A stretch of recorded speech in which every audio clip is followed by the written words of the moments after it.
Hi, a viewer of mine, Robert, sent me a great story by Harry Ironside because I have been quoting Dr. Harry Ironside against Lordship Salvation yesterday. And he sent an amazing story of an Indian man understanding law versus grace. And it's amazing how when you tell people you can't do it and you must do this and put them under bondage, it actually keeps them in bondage. And God's word, He knows our nature. Okay, He even says the strength of sin is the law. When I tell you to abide in His grace, I'm not telling you to abuse it or to keep sinning. And when I tell you you don't have to turn from sins to be saved, it's only so you know that your works do not contribute to His finished work. It's what He did on the cross and His death, burial, and resurrection alone that we rely on to save us. And because we dwell in that grace, we just don't think about the law because we know we're saved and secure. And then we just really, there's no strength in the sin anymore because we know we could do it, but is that who we really are anymore?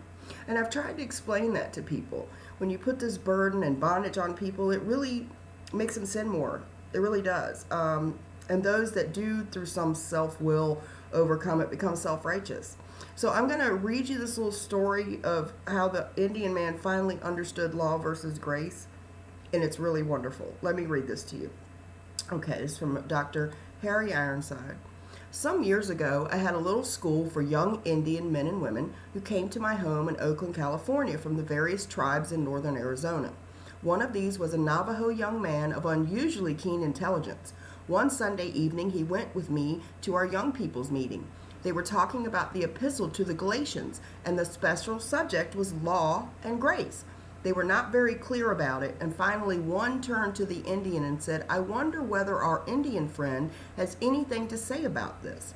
He rose to his feet and said, "Well, my friends, I've been listening very carefully because I'm here to learn all I can in order to take it back to my people.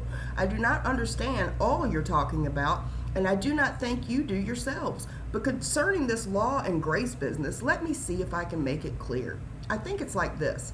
When Mr. Ironside brought me from my home, we took the longest railroad journey I've ever taken. We got out at Barstow, and there I saw the most beautiful railroad station and hotel I'd ever seen.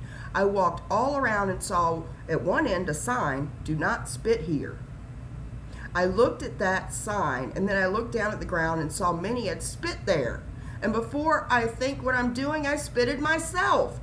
Isn't that strange when the sign says, 'Don't spit here'? I come to Oakland and go to the home of the lady who invited me to dinner today, and I'm in the nicest home I've ever been in. Such beautiful furniture and carpets, I hate to step on them. I sank into a comfortable chair, and the lady said, 'Now, John, you sit here while I go out and see whether the maid has dinner ready.' I looked around at the beautiful pictures at the grand piano, and I walked all around those rooms. I'm looking for a sign, and the sign I'm looking for is 'Do not spit here.' But I looked around those two beautiful drawing rooms, and I can't find a sign like this. And I think, what a pity when this is such a beautiful home to have people spitting all over it. Too bad they didn't put up a sign. So I look all over the carpet, but can't find where anybody has spit there. What a queer thing. Where the sign says 'Do not spit,' a lot of people spitted. But where there was no sign at all in that beautiful home, nobody spitted. Now I understand. That sign is law. But inside the home, it is grace. They love their beautiful home and they want to keep it clean. They do not need a sign to tell them so.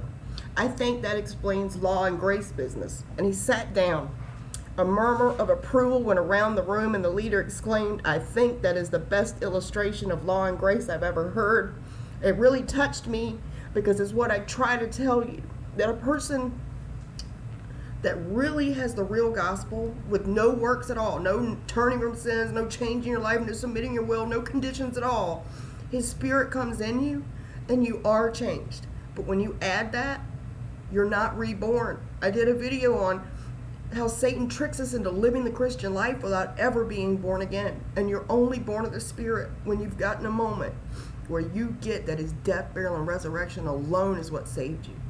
There's no conditions on it. Then something happens because you're in freedom now. And we're told, don't use the liberty for an occasion to the flesh, but you do have it, you see? Now, God's given you His grace. You know you're forever sealed and secure, but do you want to do it? Is that really who you want to express yourself to be? No, it's not. But when you put these burdens on people, you got to do this or you can't be saved, you struggle against it because the strength of sin is the law. Man, God knows our nature. He knows what works. This really touched me. That a non-religious person gets it. I'm so happy. I want people to get it. It's what I really, and they don't ever hear what I really say. They just hear, keep sinning, you can keep doing that, just live in sin. And Paul said in Romans 3:8, they slanderously report about us, that we say, let us do evil so good may come. Nobody's ever said that. I've always said, because he saved us, it's our reasonable service to live for him. And we should do it. But you doing that doesn't save you, keep you saved, or prove you're saved, or any of that. All right, I just wanted to share this story with you. It's just awesome. Awesome. All right, God bless.